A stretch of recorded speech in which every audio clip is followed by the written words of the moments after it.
Hello! Today I'm going to share my black and white cookie recipe and show you how to do it in one bowl with one tool, the dough. It saves a lot of cleanup if you can do it all in one bowl, so that's why I especially like to use this for making cookies. And these cookies are the classic kind, but I'm going to show a different variety as well. So first I'll cover the recipe, how to make the cookie, and then for decorating, we're going to show the half chocolate, half vanilla kind, and then these intriguing man-in-the-moon cookies for maybe a more special occasion. So come and follow along. So we're switching up the order that traditionally cookies are typically made in. Here we're just adding all of our dry ingredients except the flour. So that's the sugar, the baking powder, and the salt. And then I'm using the dome to sift and stir it together. Next I'm going to add the butter. It should be softened. And then cream the butter and the sugar together.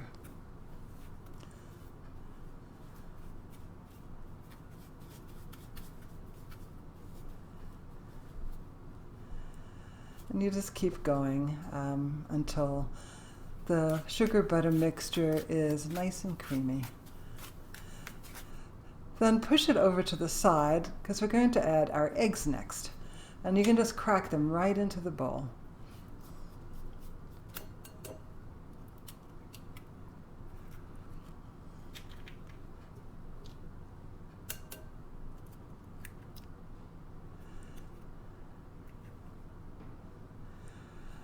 And then beat the eggs. The dome does this very well.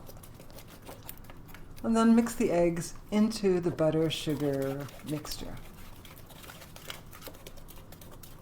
You could add the vanilla at any point.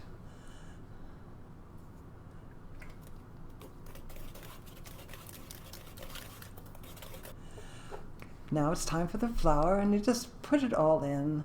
And the dome is such a great stirring tool that you can just do it all at once and just keep stirring it around until everything is blended together. And that's our cookie dough.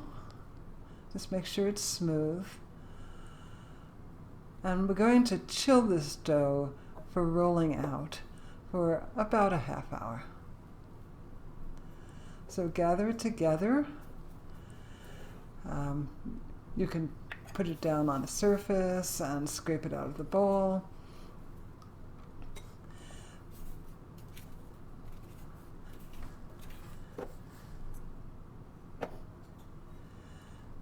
And gather it into a ball first and then flatten it out so it'll be easier to roll out later.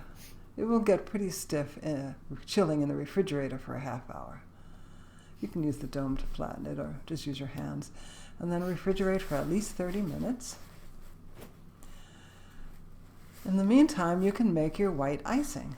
Here we have 3 ounces or 3/4 cup of powdered sugar, and we're adding a little coconut oil because that keeps the icing nice and white, but you can use butter if you don't have coconut oil.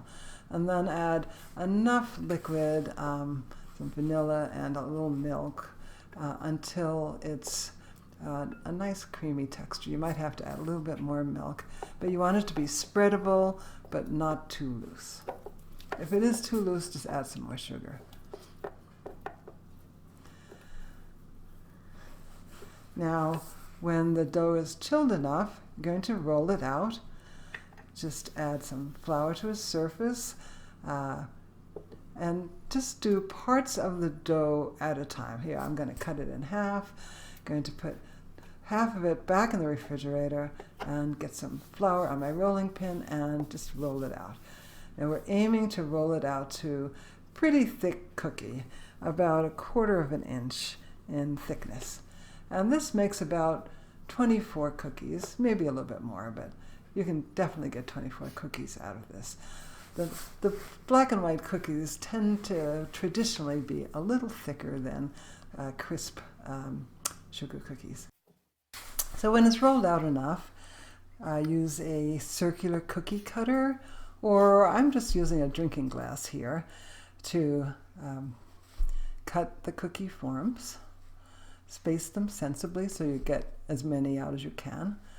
And then take a cookie sheet, baking pan, and place the cookies onto the cooking sheet. And they're going to be baked for about 6 to 8 minutes each batch. Make sure you've preheated the oven beforehand. When they're ready, take them out. Don't overbake them.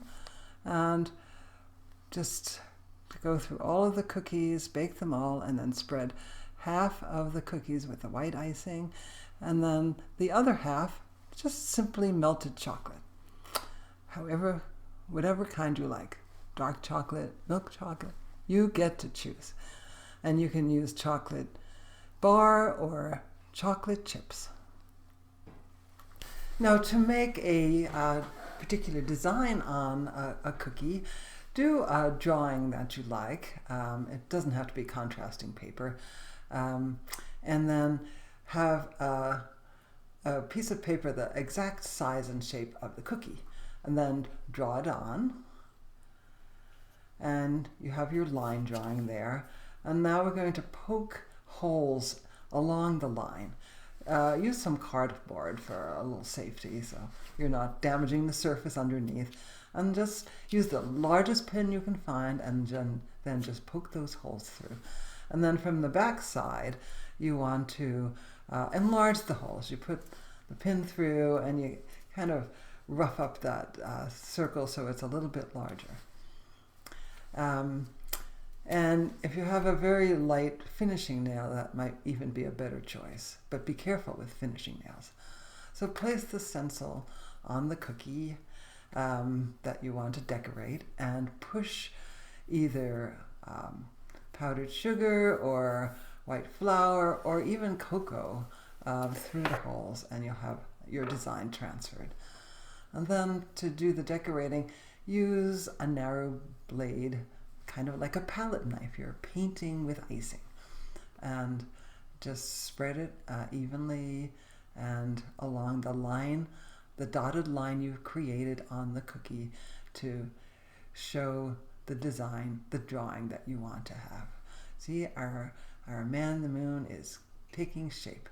Then do the other side with the melted chocolate. Just simply melt chocolate here. Or if you're doing another kind of cookie, you can just use a different color icing. So there we have it, man in the moon cookies. Thanks for watching, and do tune in again.